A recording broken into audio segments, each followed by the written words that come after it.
1 жыл жылқынын етін жедім. Ал күшке толдым. Эми кичине жылқынын этинен эс алып, койдун этине өтөйүнчү бир аз. Азыр келип койдун этин алам, Ош базардан. Бүгүн 7-июнь. Койдун этине келдим. Та канчадан о килограммы? 550'den.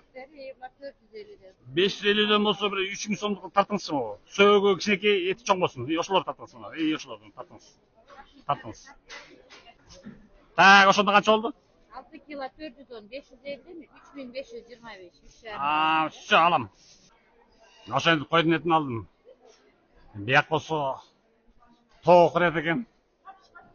Анан чочко экен. Чочко жебейсиздер биз. Альхамдулилля мусулманбыз.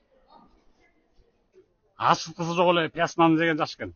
Пияз наныбыз канча? 20 сомдонбу? Экини алам. Бериңиз экини. Ирис ни хрена себе. Ирис керек.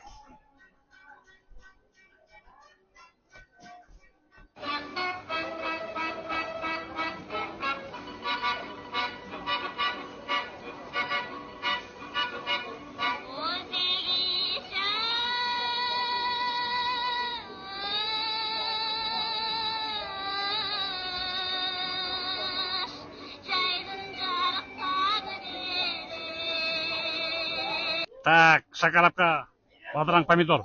Помидор канчадан?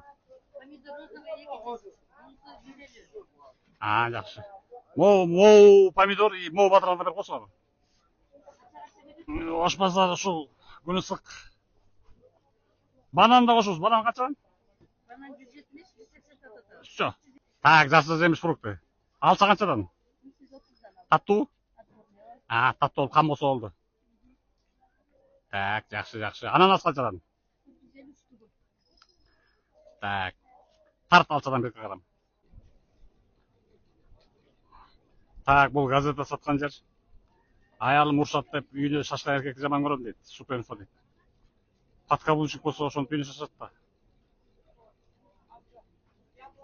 Канча турат мо эме? Супер. Супер бериңиз. Азия Ньюс бериңиз. Аял урушат деп коркпогон. Аялды иди нафиг деген мен эле окшоймун да я. Шунака. Ошентип жылкынын этин ровно 1 жыл жедим.